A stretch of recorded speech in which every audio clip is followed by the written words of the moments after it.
बुरे का ज्ञान पाकर परमेश्वर के तुल्य हो जाओगे। आमीन। आमीन। उसने क्या बोला? अब जिन लोगों को स्टोरी नहीं पता, मैं स्टोरी बता देता हूँ, वैसे सबको ही पता होगा यहाँ पे, पर कुछ लोग अगर नए हैं वचन में तो मैं उन लोगों के लिए थोड़ी स्टोरी बता दूँ कि परमेश्वर ने सृष्टि की रचना करी और परमेश्वर ने ह्यूमन को बनाया, इंसानों को बनाया, और उसने कहा कि देख सब कुछ मैंने तेरे लिए बनाया है, तू सब कुछ खा, सब कुछ कर, ठीक है, मगर एक पेड़ है जिसमें से तू फल नहीं खा सकता। उस फल को नहीं खाना परमेश्वर ने मना करा था, और जब तू करेगा तो तू मर जाएगा, ठीक है, जब तू खाएगा तो तू मर जाएगा।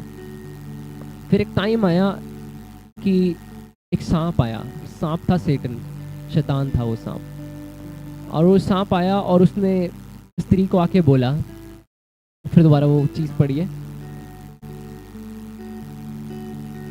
तब सर्प ने स्त्री से कहा, तुम निश्चय ना मरोगे, वरन परमेश्वर आप जानता है कि जिस दिन तुम उसका फल खाओगे उसी दिन तुम्हारी आंखें खुल जाएगी और तुम भले बुरे का ज्ञान पाकर परमेश्वर के तुल्य परमेश्वर के तुल्य हो जाओगे। जो हिंदी बाइबल है उसमें इंटरप्रिटेशन थोड़ी ऐसी ही है, मतलब प्रॉपर इंटरप्रिटेशन नहीं है, मगर जब आप इंग्लिश की बाइबल में पढ़ोगे तो उसमें लिखा है, for God knows that when you eat from it your eyes will be open and you will be like God. आप परमेश्वर की तरह बन जाओगे, आप परमेश्वर के समान हो जाओगे। शैतान ने ईव को आके ये कहा कि जब तू ये फल खाएगी तो तू परमेश्वर के समान हो जाएगी, पर जब हम पहले वाली वर्स में जाते हैं, जेनेसिस चैप्टर 1 वर्स 26, जब उत्पत्ति चैप्टर 1 26वीं आयत में जाते हैं तो उसमें लिखा है, परमेश्वर ने ह्यूमन को, इंसान को अपनी समानता में ऑलरेडी बना रखा था, अपनी इमेज में ऑलरेडी बना रखा था। मैं सच्चाई बता रहा हूं, मैं आपको ये सरमन देना बहुत इंपॉर्टेंट है ये वाला, क्योंकि कई बार क्या होता है, जो परमेश्वर ने हमें ऑलरेडी चीज दे रखी है ना, वही सांप आएगा आपके पास, शैतान आएगा आपके पास और सेम चीज आपको ऑफर करेगा जो आपके पास ऑलरेडी परमेश्वर ने दे रखी है। मगर क्या होगा, वो जो शैतान आपको चीज देगा उसके पीछे हमेशा एक कर्स होगा, ठीक है। लास्ट सैटरडे भी मैंने ये चीज बोली थी कि जब शैतान ब्लेस्ड करता है वो ब्लेसिंग नहीं है, वो एक कर्स है, ठीक है। वो शॉर्ट टाइम में आपको जल्दी क्विक देने की कोशिश करेगा कि ये ले, और उसके पीछे कर्स छुपा होता है। तो आप चीजों को समझें कि कैसे शैतान प्ले करता है। अगर हमें शैतान का ये नहीं पता होगा ना कि हमारा शत्रु हम पे कैसे अटैक करेगा, तो हम बचने के लिए तैयार नहीं रहेंगे। तो हमें बचने के लिए तैयार रहना है कि वो क्या करने वाला है। आमीन। मैं चाहता हूं आप लोग जग जाएं आप लोग जग जाएं। आमीन। आपका ध्यान ना भटके, परमेश्वर के वचन की ओर हमारा ध्यान लगा रहे। तो ये वाली जो 2 वर्सेस है, ये सच में आप लोग लिख लें, अपने हृदय में डाल लें कि शैतान कैसे प्ले करता है। ये उसकी चाल को दर्शा रहा है, दिखा रहा है कि कैसे आपके साथ वो प्ले करता है और करता है। जैसे वो आदि में जब जेनेसिस के टाइम में जैसे वो प्ले करता था, वो सेम आज वैसे ही प्ले करता है, आज भी वो वैसे ही प्ले करता है। लोग क्यों, आपको पता है लोग क्यों चोरी चकारी कर रहे हैं, लोग क्यों गलत काम कर रहे हैं, लोग क्यों चोरी चकारी करने की जरूरत है? क्योंकि शैतान ने उनके मन में भर रखा, अगर तू चोरी करेगा तो जिसके लिए मेहनत करनी पड़ती है वो तुझे तो ऐसे ही मिल जाएगा, मगर उसके पीछे कितना बड़ा कर्ज छुपा होता है उनको ये नहीं पता होता। आज भी शैतान यही कर रहा है, आपको समझना पड़ेगा। जो उसने उत्पत्ति के समय में करा वो आज भी वही कर रहा है, वो सेम चीज ही कर रहा है, कुछ अलग नहीं कर रहा। परमेश्वर आपको हर एक चीज देना चाहता है। बोले सोना मेरे पैरों की जूती है, सोना मेरे पैरों के नीचे है, ठीक है। तो आपको सोना चेज करने की जरूरत नहीं है, मैं वो गोल्ड कह रहा हूँ ठीक है, गोल्ड कह रहा हूँ मैं, ठीक है। आपको ना पैसा चेज करने की जरूरत है, ना आपको फेम चेज करने की जरूरत है। आपको जितनी भी चीजें दुनिया में है, दुनिया उसके चीज पीछे पीछे भाग रही है, पता नहीं क्या क्या करती है उसके लिए, उन चीजों के पीछे आपको भागने की जरूरत नहीं है। बोले मुझे जरूरत नहीं है उन चीजों के पीछे भागने, है ना, क्योंकि परमेश्वर आपकी जिंदगी में वो चीजें ऐड करना चाहता है। आमीन। मगर उन चीजों को पाने के लिए आपको परमेश्वर के तरीके से काम करना पड़ेगा। आपको परमेश्वर के तरीके से काम करना पड़ेगा, क्योंकि शैतान जो है वो भी आपको ऑफर करेगा सेम चीज़ है। उसे पता है आपको ज़रूरत है इन चीज़ों की, आपको पता है ये चीज़ें, उसे पता है कि आपको ये चीज़ें चाहिए, तो वो आपको सेम चीज़ें ऑफर करेगा, है ना। परमेश्वर की भी इच्छा थी कि जो ह्यूमन काइंड है, जो मैन काइंड है, वो भी परमेश्वर की इमेज में बने, है ना। मगर शैतान ने भी आके सेम चीज़ ऑफर करी, मगर जो एडम था वो बहल गया, क्योंकि उसे इस चीज़ का प्रकाशन नहीं था कि वो ऑलरेडी परमेश्वर की इमेज में बना हुआ है। तो जब भी आपको रेवलेशन नहीं होगा कि आपके पास वो चीज़ ऑलरेडी है और शैतान आपको बहकाने आएगा कि ये मैं तुझे दे दूंगा, तो आप हमेशा बहल जाएंगे, है ना। तो हमें चीज़ों का रेवलेशन, प्रकाशन होना बहुत ज़रूरी है। एक एग्जाम्पल मैं देता हूँ। जैसे मान लो प्रकाशन क्या करता है, प्रकाशन का मैं आपको रेवलेशन दे रहा हूँ, प्रकाशन का प्रकाशन दे रहा हूँ मैं आपको। प्रकाशन क्या होता है? सो मान लो कि इस रूम में अंधेरा हो गया, ठीक है। अब मेरे सामने ब्लैक कलर का माइक है, ठीक है, माइक मेरे सामने रखा है, अंधेरा हो गया पूरा, ठीक है। अब क्योंकि अंधेरा है, वो माइक मेरे सामने है, ठीक है, पर मुझे पता नहीं है वो माइक कहाँ पर है, क्योंकि अंधेरा है, मैं उस तक पहुंच नहीं सकता। और जब लाइट आएगी उस माइक के ऊपर तो मेरे को दिखने लगेगा माइक, और मैं इजीली उठा पाऊंगा। अगर मुझे नहीं पता होगा कि वो माइक कहाँ पर है, मेरे को दिख ही नहीं रहा है कुछ, तो चाहे वो मेरे हाथ के करीब ही है, मैं उठा नहीं पाऊंगा उसको जब तक मैं उसे देख नहीं पाऊंगा। तो वैसे ही प्रकाशन काम करता है। परमेश्वर ने आपको हर एक चीज़ दे रखी है, मगर जब तक आपको उसका प्रकाशन नहीं होगा, जब तक उस पर लाइट नहीं पड़ेगी वचन की, तब तक आप उसे रिसीव नहीं कर पाएंगे, तब तक आप पा नहीं पाएंगे। अभी लोग इतने दुनिया में बीमार हैं, इतने दुनिया में लोग बीमार हैं। यीशु मसीह ने तो 2000 साल पहले ही जान दे दी अपनी, सब कुछ उसने कोड़े खा लिया, सब कुछ कर लिया। तो आज लोग बीमार क्यों हैं? खुद सोचें, क्यों है वो बीमार? क्योंकि प्रकाशन नहीं है, क्योंकि वचन का अभी लाइट नहीं पड़ी उनके जीवन में। जिस दिन परमेश्वर के वचन की लाइट आपके जीवन में पड़ जाएगी ना, आपके जीवन में अनलॉक होना स्टार्ट हो जाएंगी चीजें। हर एक प्रॉमिस जो परमेश्वर ने आपको दिया है, जब आप उसे पढ़ते रहेंगे, बोलते रहेंगे, एक टाइम आएगा जब परमेश्वर के वचन की लाइट आप पे पड़ जाएगी और वो चीज़ आपके जीवन में खुल जाएगी। जैसे मान लो अगर आप बीमार हैं, ठीक है, आप मान लो बीमार हैं, अभी जब तक मुझे ये नहीं पता रहेगा कि यीशु के लहू में क्या सामर्थ्य है, उसने मेरे लिए क्या कर दिया, तब तक मैं अपनी चंगाई को रिसीव नहीं कर पाऊंगा। जब मैं प्रकाशन को पालूंगा कि यीशु ने मेरे लिए कोड़े खाए और मैं चंगा हो गया हूँ, ऐसाया 53:5 में ऐसा लिखा है कि मैं यीशु के कोड़े खाने से चंगा हो गया हूँ, तो जब वो मैं हृदय में बात बिठा लूंगा ना, ये जो बीमारी है ये मैं कैरी कर ही नहीं सकता क्योंकि यीशु ने मेरे लिए कोड़े खा लिए हैं, तो वो जो वचन का प्रकाश है उस बीमारी पे पड़ेगा मेरी। क्योंकि जो ये बीमारी है, पॉवर्टी है, ये जो गरीबी है, ये जो कर्सेस है, ये सारे डार्कनेस के कार्य हैं, अंधकार का कार्य है ये, ठीक है। जो बीमारी है, जो पॉवर्टी है, गरीबी और जो कर्सेस हैं, बॉन्डेजेस वगैरह, ये सारे डार्कनेस का कार्य है, ठीक है। ये सारे श्राप है और ये परमेश्वर की ओर से नहीं है आपके लिए। तो जब भी आपको पता है इस रूम में डार्कनेस है, अंधेरा है इस रूम के अंदर, मगर जैसी लाइट आती है अंधेरा गायब हो जाता है। वैसी जब आपके जीवन में वचन का प्रकाश चमकेगा तो अंधेरा गायब हो जाएगा। अब अंधेरे में हर एक चीज आती है, चाहे वो बीमारी हो, चाहे वो गरीबी हो, चाहे वो श्राप हो, चाहे वो कुछ भी हो, जो परमेश्वर की ओर से नहीं आता वो गायब हो जाएगा। जहाँ पे प्रकाश आता है वह अंधकार का कोई काम नहीं है, वह अंधकार गायब हो जाता है। ये अपने मन में ये चीज बिठा ले, जब परमेश्वर के वचन का प्रकाश आपके जीवन में चमकेगा वो अंधकार आपके जीवन से खत्म हो जाएगा। आमीन। तो प्रकाश आने के लिए भी आपको वचन पता होना चाहिए। आमीन। जैसे कोई बीमार आता है ना हमारे पास, तो हम उसे बोलते हैं, आप बोलो अपने मुंह से ऐसाया 53:5, बोलो अपने मुंह से, यीशु के कोड़े खाने से मैं चंगा हो गया हूँ, चंगा हो गया हूँ, प्रेजेंट टाइम में हो चुका हूँ मैं। अभी मैं आपको एक एग्जाम्पल देता हूँ। मान लो, ठीक है, एक बंदा मेरा दोस्त है, ठीक है, एक बंदा मेरा दोस्त है, ये एक वैसी स्टोरी बना रहा हूँ मैं, ऐसा नहीं है, ठीक है। एक बंदा मेरा दोस्त है, वो बंदा जेल में है, ठीक है, वो बंदा जेल में है, वो बंद है, बहुत टाइम से बंद है, बहुत साल हो गए उसे।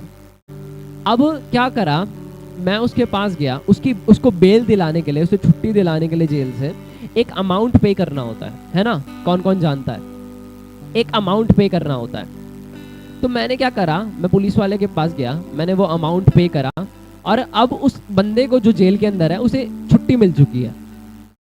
मगर अब देखो, उन्होंने जेल का ताला भी खोल दिया, मगर जब तक आप उस बंदे को बोलोगे नहीं तू फ्री हो चुका है, क्योंकि तेरा किसी ने अमाउंट पे कर दिया है, तब तक वो उस जेल से बाहर नहीं निकल पाएगा। क्योंकि उसे पता है अगर वो ट्राई करेगा निकलने का बाहर और किसी ने उसके लिए पे नहीं करा होगा तो वो मार खाएगा, उसे मारेंगे अलग और अंदर वापस भेजेंगे। मगर जब किसी ने आपका अमाउंट पे कर दिया है आपको फ्री करने के लिए, और जब आपको इंफॉर्मेशन मिल जाती है इस बंदे ने अमाउंट पे कर दिया, तो एक प्रकाशन आ जाता है कि इस बंदे ने मेरे लिए पे कर दिया है, अब मैं फ्री हूं, अब मैं मुक्त हो चुका हूं। मगर अगर उस बंदे को पता ही नहीं होगा कि मेरे लिए अमाउंट पे कर दिया जा चुका है, तो अमाउंट का कुछ फायदा नहीं है, क्योंकि वो जेल में ही सड़ता रहेगा हमेशा के लिए। मगर जब उसे पता लग जाएगा कि किसी ने मेरे लिए अमाउंट पे कर दिया है, तो वो जेल से बाहर आ पाएगा और उसे कोई रोक भी नहीं सकता। और अगर पुलिस वाला या कोई भी अथॉरिटी में उसके पास आता है, कहता है कि भाई तू जेल में बैठ वापस, तो वो बोल सकता है मेरे लिए अमाउंट पे किया गया है, मैं ये सहन नहीं करूंगा, वो लॉ के खिलाफ है, और आप बाहर आ सकते हैं। वो बंदा बाहर आ सकता है, आप नहीं, वो बंदा बाहर आ सकता है। मगर ये एक स्टोरी जो है वो हमारे जीवन में भी अप्लाइड है, वो आत्मिक जीवन में अप्लाइड है। अगर आप किसी क्षेत्र में जेल के अंदर बंद हैं, कोई ऐसा क्षेत्र है जिसमें आप बंद हो रखे हैं, आपको रोक रखा है, चाहे वो कोई भी क्षेत्र हो, कुछ भी क्षेत्र हो सकता है जिसकी आप स्लेव बन चुके हैं, तो मैं आपको बताना चाहूंगा एक गुड न्यूज। परमेश्वर यीशु मसीह आपके लिए क्रूस पे जा चुका है, वो मुर्दों में से जीवित हो चुका है और आज वो सिंहासन पे विराजमान है। उसने आपको कंप्लीटली फ्री कर दिया है। आमीन। कौन कौन विश्वास करता है आपके लिए? क्या विश्वास करता है? क्या विश्वास करता है? आप लोग पहले हाथ उठा रहे हो। कौन कौन विश्वास करता है कि यीशु मसीह आपके लिए मुर्दों में से जीवित हुआ? वो आपके लिए उस क्रूस पे, आप विश्वास नहीं करते दोनों? ओके, परमेश्वर यीशु मसीह आपके लिए उस क्रूस पे गया, मरा, मुर्दों में से जीवित हुआ और आपको उसने हमेशा के लिए फ्री कर दिया। आमीन। मगर जब तक आपके ऊपर वो प्रकाश नहीं चमकेगा कि उस क्रूस के द्वारा क्या अकम्प्लिश हो चुका है, क्या हमें मिल चुका है, तब तक आप वो चीज रिसीव नहीं कर पाएंगे। अभी एक एग्जाम्पल मैं और देता हूं आपको। मान लो ये टैब है, मान क्या लो है टैब, ठीक है, टैब है ये। अब इस टैब में मुझे लगता है कि इसमें सिर्फ घड़ी दिख सकती है, तो मैं सिर्फ घड़ी ही देख पाऊंगा। चाहे ये टैब केपेबल हो सब कुछ करने के, इसमें फोटो भी खींच सकती है, इसमें फोटो देख भी सकता हूँ, इसमें इंटरनेट भी चला सकता हूँ, इसमें यूट्यूब भी चल सकता है। मगर अगर मुझे इतना ही पता होगा ना कि इसमें सिर्फ घड़ी दिखती है, तो मैं घड़ी ही देख पाऊंगा। मगर जब मुझे प्रकाशन मिल जाएगा, जब मुझे पता लग जाएगा कि इसके अंदर क्या क्या चल जाता है, तो वो मैं चलाने लगूंगा। आमीन। मैंने अभी कल एलेक्स भाई के परिवार में किसी को बोला, मैंने कहा आपके घर में स्कूटी भी खड़ी है, आपके घर में चाबी भी है स्कूटी की, आप क्यों नहीं चला पाते? उन्होंने कहा मुझे चलानी नहीं आती। मैंने कहा आपको प्रकाशन नहीं है, क्योंकि कैसे चलाते हैं स्कूटी। वैसे ही परमेश्वर यीशु मसीह ने आपके जीवन में बहुत कुछ कर दिया है, आपके जीवन में बहुत कुछ कर दिया है, मगर जब तक आपको प्रकाशन नहीं होगा आप उस जेल से फ्री नहीं हो पाएंगे। तो आपको क्या जरूरत है? परमेश्वर के वचन की जरूरत है, और परमेश्वर के वचन के प्रकाशन की जरूरत है। आमीन। तो परमेश्वर के वचन का प्रकाशन आज आपको मिलने जा रहा है। कौन कौन खुश है? और मैं सच में बिलीव करता हूं इस वचन के द्वारा वो बंधन, वो स्लेवरी, वो गरीबी, वो बीमारी से आप यीशु मसीह के नाम में हमेशा के लिए फ्री हो जाएं।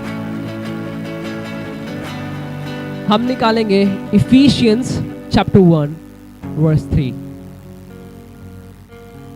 इफिसियो का 1:30 अध्याय।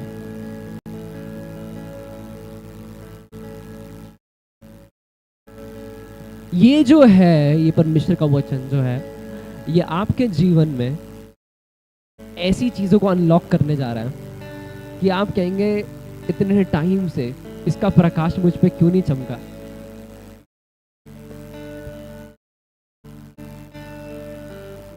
जब इस वचन पे मैंने अध्ययन करना स्टार्ट करा, जब इस वचन को मैंने बोलना स्टार्ट करा, अपने मुंह से अंगीकार करना स्टार्ट करा, तो वो रोशनी मेरे जीवन में चमकना स्टार्ट हो गई। और क्या होने लगा कि उससे पहले कि मैं प्रार्थना करता, परमेश्वर उस चीज को मैनिफेस्ट करने लग गया। मतलब मेरे मांगने से पहले मुझे चीजें मिलने लग गई, क्योंकि मैं क्या हूं, मैं अंडर ब्लेसिंग हूं। आमीन। अभी मान लो, आपको मैं एग्जाम्पल दे दे के समझाऊंगा आज, इजी हो जाए ताकि आप लोगों के लिए समझना। एक भिखारी है, ठीक है, एक भिखारी है। वो क्या करता है, पूरे दिन दे दे दे दे दे दे दे दे, तब जाके उसे 10 रुपए मिलते हैं, क्योंकि भिखारी अंडर ब्लेसिंग नहीं है। अब मान लो इलॉन मस्क, दुनिया का सबसे अमीर आदमी मान लो, ठीक है, उसका बेटा है, वो करेगा अपने बाप के सामने दे दे दे दे दे, वो करता है? क्या लगता है? उसे करने की जरूरत नहीं है, उसके बाप को पता है उसको क्या जरूरत है, उसके सामने हर एक चीज उसको लाके देता है वो। वैसी, क्योंकि वो जो इलॉन मस्क का बेटा है वो अंडर ब्लेसिंग आ चुका है, ठीक है, मैं आपको दुनियावी रीति से बता रहा हूँ, ठीक है, वो दुनियावी रीति से मैं बता रहा हूँ, ओवर स्पिरिचुअल मत होना इस चीज को लेके। तो वैसी परमेश्वर का वचन भी काम कर रहा है। जो लोग करते रहते हैं ना, दे दे दे दे दे दे, तो उन्हें 10 रुपए ही मिलते हैं इन दी एंड। पर जो जान लेते हैं वो बेटे हैं, और जो जिनके ऊपर परमेश्वर के वचन का प्रकाशन खुल जाता है, उन्हें मांगने की भी जरूरत नहीं पड़ती। उनके मांगने से पहले उनका पिता जानता है और उनको दे देता है, और जितना वो मांग रहे होते हैं, जितना वो सोच रहे होते हैं, उससे भी ग्रेटर परमेश्वर उनके लिए करता है। आमीन। हमारे पास काउंटलेस टेस्टिमनीज है इस चीज की, काउंटलेस, डेली की बात है ये हमारी, कि मैं मांग में ही नहीं रहा हूं, परमेश्वर मेरे हाथों में थमा के चला गया। वो मुझे मांगने की जरूरत नहीं पड़ती, क्योंकि वो मेरा भला पिता, वो जानता है मुझे किस चीज की जरूरत है, वो हर एक वांट जानता है, वो हर एक नीड जानता है मेरी, उसे सब पता है। आपको मांगने की जरूरत भी नहीं पड़ेगी, परमेश्वर आपके जीवन में ऐड करता जाएगा, ऐड करता जाएगा, ऐड करता जाएगा। परमेश्वर आपके जीवन में सब कुछ जोड़ देगा। आमीन। तो जब हम पढ़ते हैं इफिशियंस चैप्टर 1, एक बारी पढ़ देना, वर्स 3। हमारे प्रभु यीशु मसीहा के परमेश्वर और पिता का धन्यवाद हो कि उसने हमें मसीह में स्वर्गीय स्थानों में सब प्रकार की आत्मिक आशीषें दी सब है। प्रकार की आत्मिक आशीषों से ब्लेस कर दिया उसने हमें। परमेश्वर का वचन क्या कह रहा है आपके बारे में? क्या कह रहा है? क्या कह रहा है? अभी तो पढ़ा है बोलिए, आप अपने मुंह से बोलिए, पढ़ के अपने मुंह से पढ़िए, वो हर कोई पढ़ेगा।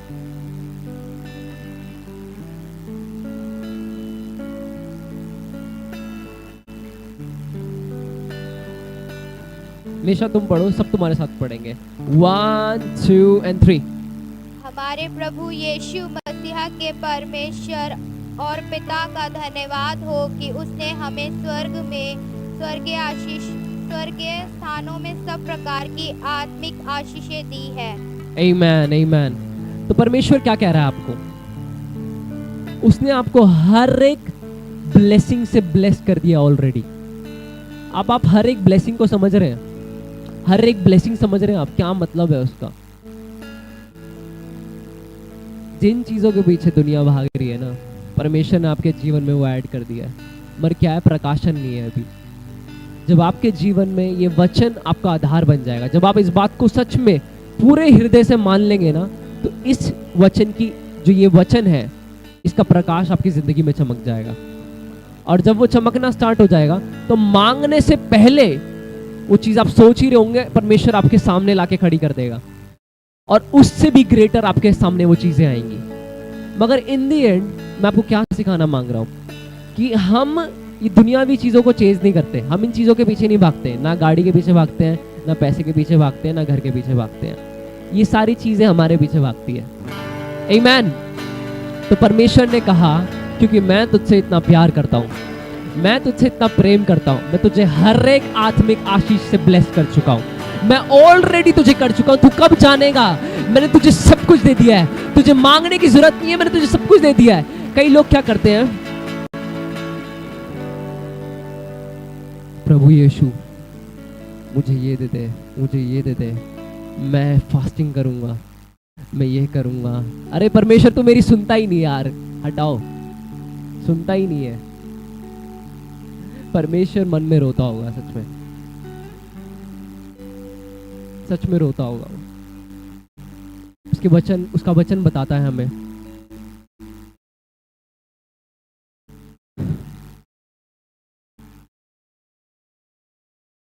उसके वचन की नॉलेज ना होने के कारण उसकी प्रजा नाश हो रही है। क्यों नाश हो रही है? क्योंकि वचन का प्रकाशन आप पे चमका ही नहीं है, वचन की नॉलेज ही नहीं है। प्रार्थना बहुत पावरफुल है, प्रार्थना को मैं मना नहीं कर रहा, प्रार्थना को मैं कभी डिनाई नहीं कर रहा, हम खुद प्रार्थना करते हैं और बहुत बहुत देर करते हैं। मगर मैं आपको क्या कह रहा हूं कि वचन को परमेश्वर ने उठा के सबसे ऊंचाई पे रख दिया है।